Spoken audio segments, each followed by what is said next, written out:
September 6, 1993, had been an uneventful night on police officer Christopher Lewis's beat in the rural community of Conway, Arkansas. As his shift was winding down, the stillness of the pre-dawn hours was suddenly shattered, and he was forced to resort to tactics they never taught in the police academy.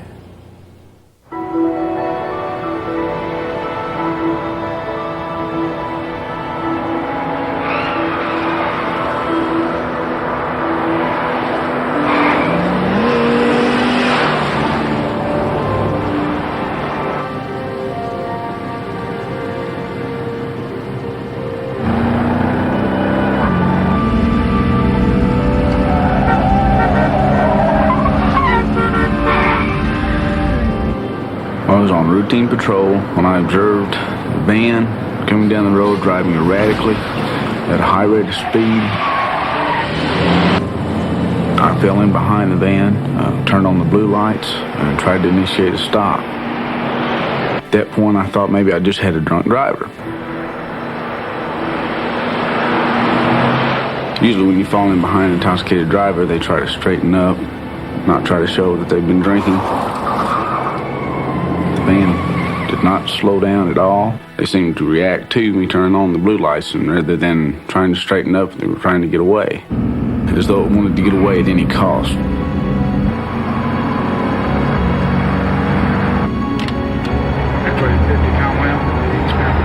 I feel like at the time that I've just fallen into a situation in which they have committed a violent crime.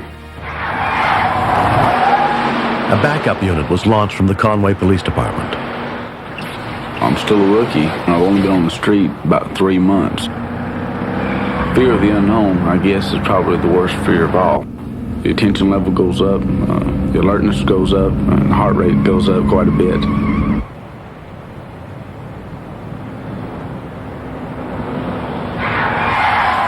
All of a sudden, the van comes to an abrupt stop.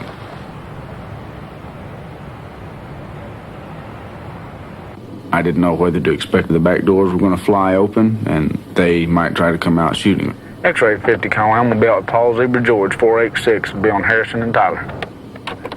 Everything was quiet. Maybe they just wanted to get rid of me before my backup could get there.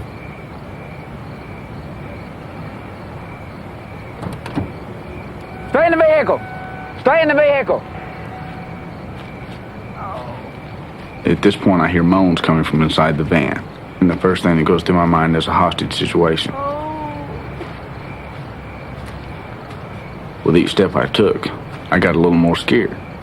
I was preparing myself to either have to take a life or for mine to be taken.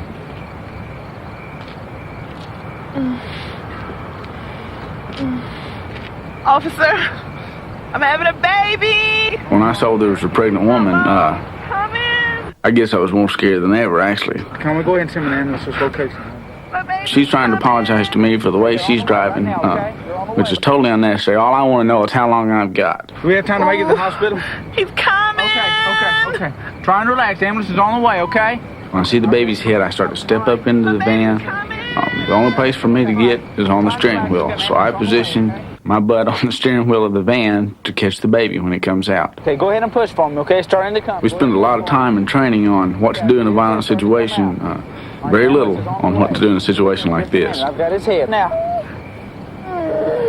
I was doing all I could to keep from going into shock at that point. All right. Okay, it's coming out, okay? Just keep on pushing. After I got a hold of the baby's head, I started to calm down a little bit and begin to think, now the baby's head is out, what am I going to do if something goes wrong? Ambulance is on the way, okay? I knew that when a baby is born, it can be stable 1 second and the next second just drop and die on you on the spot. Are you okay? Okay, we're going to be just fine. Ambulance is on the way right now, okay? The original backup officer, Sergeant Chip Stokes, arrived, who happened to be an EMT. Because I had the training and experience in it, I went ahead and we traded places, and then I've continued the delivery. Good deep breath for me. There you go, push. The conditions were very adverse because it was cool out there that night. I could definitely see relief in his face when I got there. Keep pushing. You're going to be just fine. Doing great. Doing Just fine, great. Devil. There you go. Just fine. There you go. Baby's out. Yeah. Good. Great. Great. Look at here. You go. Look at there, Mom. Sure enough, big and strong. This baby, when he came out, he was hollering loud. All we had to do was pretty much wipe away some of the mucus from the airways and wrap the baby up, keep the baby warm. To bring life into the world like that, that's the last thing I thought I was going to be doing. He's a big, strong boy. He sure is. After the rush is over and you stop and you look at the child that just came into the world with your assistance, it's breathtaking. To stand back and to look and say, this is one of those things that I never planned on, but I sure am glad it happened. I'm going to take the baby to the ambulance and check him out a little bit more. You always hear about policemen having to take someone's life, but here was a beautiful example of a policeman bringing life into the world. I'm going to take him on the ambulance. We can check him out. Due to the lack of time I had to react to the situation, just kept me from going into shock. I think if I'd had time to think about it, I would have been scared to death. Delbert King had delivered a healthy 7-pound, 14-ounce baby boy. She and her husband Milton named him Christopher, the same as the first officer on the scene who helped him be born. When Delbert went into labor with her 8th child, she'd thought she could make it to the hospital in time. My husband's at work, and I didn't think about calling anybody else at 5:30 in the morning. I just felt like I could do it. What is it? Turn around, you do. When I heard the 2 police officers had delivered the baby, I thought that was pretty wild. Because, well, who would think that would ever happen to my wife, you know? But it did, and I'm glad that they were there. I give great gratitude to both of them. Recently, Delbert's whole family got a chance to meet the 2 officers who helped deliver baby Christopher. The feeling of delivering a child is like nothing else in the world. It's exciting to see her with the baby. They're so happy together, and you can't help but feel like you're part of that when you were there with the birthing experience to bring him into the world. It's just great to see him doing fine. To me, it's so neat to see a young man, be that excited about a baby. Babies are so helpless, and they're so totally dependent upon you. And it was like he really recognized and saw that, and I think he'll make a great father. I really do. Just out of this experience, I think he'll make a super dad. Let me see if I can hold him again.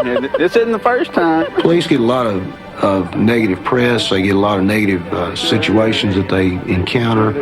And to be involved in something that's so positive and to make such a difference in somebody's life is really great. To bring a life into the world like that is something that I definitely want to experience as far as having a baby of my own. I look forward to it. I don't think I'll be the one to deliver it, but I do look forward to it.